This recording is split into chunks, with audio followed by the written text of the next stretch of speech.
पालघर जिल्ह्यातील डहाणू तालुक्यातील धामणगाव ग्रामपंचायतीचे सरपंच सध्या सोशल मीडियावरील एका वादग्रस्त पोस्टमुळे वादाच्या भोवऱ्यात सापडले आहेत। या पोस्टमुळे समाजात तेढ निर्माण झाल्याचा आरोप करण्यात येत असून या प्रकरणी धामणगाव पाटीलपाडा येथील एका सामाजिक कार्यकर्त्याने पोलीस ठाण्यात तक्रार अर्ज दाखल केला आहे। मात्र तक्रार दाखल होऊनही अद्याप सरपंचाविरोधात कोणताही गुन्हा नोंद करण्यात आलेला नाही। यामुळे पोलीस प्रशासन सरपंचांना अभय देत असल्याचा गंभीर आरोप गावकऱ्यांकडून करण्यात येतोय।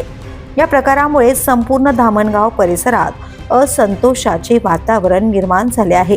या प्रकरणाबाबत द पोलीस न्यूजच्या प्रतिनिधींनी धामणगाव पाटीलपाडा येथील ग्रामस्थांशी संवाद साधला असता ग्रामस्थांनी आपली नाराजी व्यक्त करत पोलीस कारवाईवर प्रश्नचिन्ह उपस्थित केला आहे।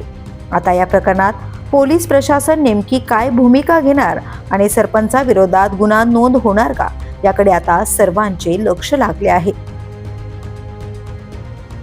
इथे साहेब असं की जेव्हा हे व्यायामशाळेचे उद्घाटन करायला आले तेव्हा आम्हाला कुणालाच ह्याने पाड्यातील लोकांना वगैरे काय सांगितलं नव्हतं की आपल्या धामणगाव पाटीलपाड्यामध्ये व्यायामशाळेचा हे आहे। तर त्यांनी आम्हाला कायच असा पाड्यातील लोकांना काय सांगितलंच नाही आणि ते डायरेक्ट सरपंच आणि सदस्य लोक ते सर्वजण आलेले आणि काहीतरी 15-20 नारळ घेऊन आले। आपण जिथे हे बातमी हे करत आहात तिथे त्यांनी आले आणि नारळ काढले आणि चला येथे व्यायामशाळा आहे म्हणून सांगितलं आणि आपल्याला उद्घाटन करायचे आहे। तर एकमेकाला माहिती पडले तसे सर्वजण पाड्यातली लोक एकत्र सारखी झाले आणि इथे जी जागा आहे इथे आपण हे बातमी देतो तिथे ते उद्घाटन करायला लागली। तर आम्ही सर्वांनी त्यांना सांगितलं की इथे आम्ही दरवर्षी आता 20-25 वर्ष इथे गणपतीचं आम्ही हे करतो, गणपती बसवतो आणि ही माती वगैरे आपण गावातील पाड्यातील सर्व लोकांनी इथे एकदम खड्डा होता ते भराव वगैरे आम्ही केलेला। तर आम्ही इथे सांगितलं का इथे नका, जरा ती गावठण जागा आहे, तुम्हाला सर्व गावठण जागेचे अर्ज वगैरे दिलेले मापणी 2022ला झालेली इथे। तर त्याचं काय निष्कर्ष खरी गावठण आहे काय काय ते पण आम्हाला सांगा आणि गावठण असेल तर आम्हाला ती व्यायामशाळा जरा साईडला त्या बाजूला घ्या असं करून आम्ही सांगितलं। तरी ते सरपंच आणि ते आमच्याशी वाद घालायला लागले आणि त्यांनी सांगितलं काय असं तुम्ही इथे नाही बनवत, इथे ह्याच जागेवरती नाही बनवून देत असेल तर आम्ही साईडला नेतो किंवा काय, नाहीतर आम्ही हे करून टाकतो असं कॅन्सल। तर म्हटलं कॅन्सल नाही करायची आणि जी आम्ही जागा दाखवतो ते साईडला एका साईडला बनवा असं। तरी पण त्यांनी आमच्याकडे लक्ष न देता इथे पण स्पॉटवरती दादागिरी करून आणि माझंच चाललं पाहिजे किंवा माझंच ऐकलं पाहिजे, इथे पाड्यातील लोकांनी माझं वर्चस्व वाढलं पाहिजे आणि ह्या जबरदस्तीने आम्हाला दम देऊन सर्व ह्यांना आणि त्यांनी परस्पर ती व्यायामशाळा आहे ती त्यांच्या घराजवळ आपटोल पाडायला तिथे त्यांनी नेऊन बनवली। त्याच्यानंतर त्यांनी पूर्ण हे झाल्यानं 24ला आपण अर्ज केलेला, 18/10/2024ला हा ग्रामपंचायतला आम्ही अर्ज केलेला रीतशीर, त्यांच्या सह्या वगैरे घेतलेल्या आहे। इथे जेवढी लोक होती त्यांच्या सह्या वगैरे ह्या घेतलेल्या ते पण आहे आणि प्रांत ऑफिसला आपल्या ह्याच्याला तहसीलदारला पंचायत समितीला पण अर्ज दिलेला, तहसीलदारला पण अर्ज दिलेला। तरी पण एवढ्या कधीपासून हेच नाही करत आणि मंडळ अधिकारी तिथून पण ह्यांना सांगितलं का तिथे जी गावठण जागा आहे काय काय आहे ती परस्पर तुम्ही तुमच्या गावातच हे भांडण न करता तिथे हे करून घ्या। तरी पण हे मनमानी करून ग्रामसेवक आणि सरपंच आणि सदस्य लोक हे इथे दुर्लक्ष करतात की आमचं इथे चाललं पाहिजे आणि दबाव देऊन हे करत बसतात, भांडणाच्या ह्याच्याविषयी लोकांना त्याच्यात मिसळून आणि खोट्या केसेस करतात। तर ह्या गोष्टी झाल्या नाही पाहिजेत आणि आमचं जे काम आहे इथे व्यायामशाळेचं ते व्यवस्थित इथे पाटीलपाड्यालाच व्यायामशाळा बनली पाहिजे, नाहीतर आम्ही हे गप्प बसणार नाही। तहसीलदारला पैसे जमा करतो ग्रामपंचायतमधून आणि जिथून जे आहे ते आम्ही मोजमापणी किंवा काय आहे ते हे करून आणि निश्चित करून घेऊ असेच एवढाढवढी फसवणुकीचे हे करतात। आणि हे गावठण नसेल तर आम्हाला एवढंच पाहिजे की गावठण नसेल तर तू आमच्या व्हॉट्सअपवरती आमचे गावठण जागा होते आणि तिथे बनवून दिलं नाही असं कशाला बदनामी करतो। गावठण जागा नसेल तर आम्हाला बदनामीचे का केलं तुम्ही?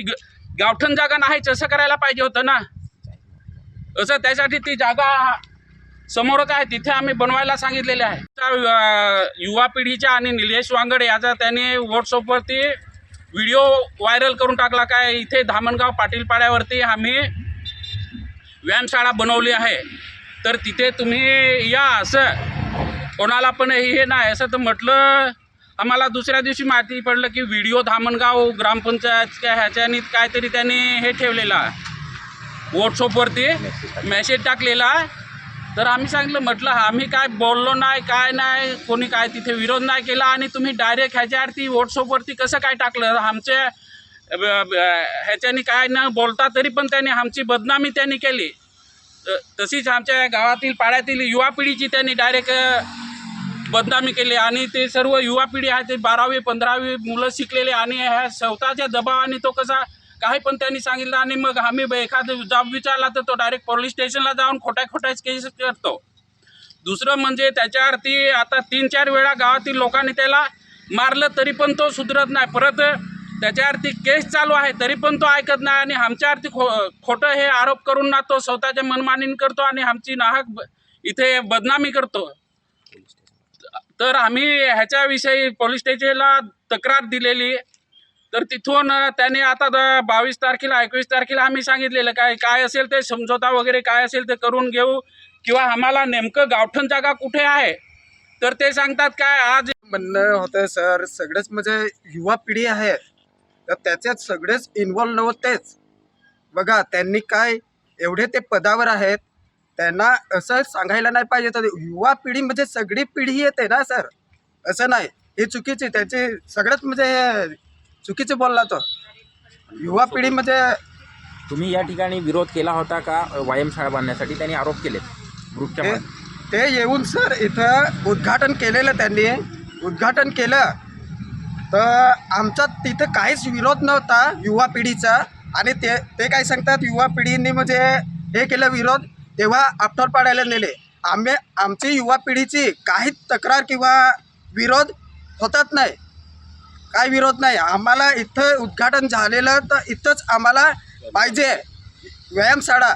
त्याचं उद्घाटन करायलाच नाही तर इथं नाही पाहिजे तो. ते आता कशाला तिकडे नेऊन न बांधली, इथंच पाहिजे तो. ते उद्घाटन इथं झालेलं. आणि ठेकेदाराला पण बोलवायला, हां ठेकेदार आम्हाला पाहिजे. आता जोपर्यंत इथे ठेकेदार येऊन इथे मीडियासमोर बोलेल किंवा त्यांनी परस्पर कोणत्या पद्धतीने नेली त्याची आम्हाला ते ठेकेदाराकडून पण माहिती पाहिजे साहेब. तोपर्यंत आम्ही इथे हे नाही करणार. असं ठेकेदार कोण होतं नाव माहिती आहे? राऊत करून काहीतरी असं मला माहिती पडलं, पण पूर्ण या संदर्भात तुमची सगळी ग्रामस्थांची काय भूमिका असणार आहे? यापुढे त्यांनी जोपर्यंत आम्हाला व्यायामशाळा इथे नाही बनवून देतील तोपर्यंत आम्ही इथे नाही तर रस्त्यावर उतरणार. इथे ग्रामपंचायतला पण मीटिंग घेणार आहे. परत आम्ही तिथे जाणार, सर्वजण जाणार. तोपर्यंत नंतर 2-3 दिवस आम्ही थांबतो, नाही तर आम्ही ग्रामसभा तिथे ते म्हणजे कोणाला इथे म्हणजे ही माणसं कशाला आली तसं नारेल घेऊन आणि इथे फोडायला काय झालं कायसाठी तुम्ही आले तसं. तर सांगते इथे व्यायामशाळा बांधायची. तर ते आम्हाला कोणालाच म्हणजे पुरुष माणूस इथे म्हणजे पाटील लोकांना कोणालाच नाही माहिती. आणि ते आपठोलपाडा आणि कोंपाडचे माणूस होते आणि इथेच त्यांनी नारळ फोडलं, उद्घाटन केलं आणि सांगतात की काय इथे काय बांधणार असं. तर सांगते व्यायामशाळा बांधणार. तर आम्हीच म्हणजे गोष्टी करतो की ही गणपतीसाठी कधीपासून इथे गणपती प्रोग्राम ठेवतात. तर एकदम हा खड्डा होता, तर आम्ही लहान पोरांनी ही माती आणून ना रेवल जागा केली. तर एवढीशी जागा आम्हाला पाहिजे असं. तर तुम्हाला व्यायामशाळा बांधायची असेल तर त्या बाजूला साईडला याचे बाजूला बांधा असं आम्ही सांगितलं. आणि तिकडे सामान पण आणून टाकलेलं. तर न सांगता काय नको बांधू असं आम्ही कोणीच बोलले नाही. आम्ही साईडला बांधायला सांगितलं. तर सरपंचांनी न सांगता इथे सामान आणून त्या वाड्यामध्ये ठेवलेलं होतं. न सांगता तिकडे सामान नेलं आणि ती तिकडे व्यायामशाळा बांधली. ना नावाची बदनामी केली पाटील पाडची. The police news bureau, Madhav Talla, Palghar.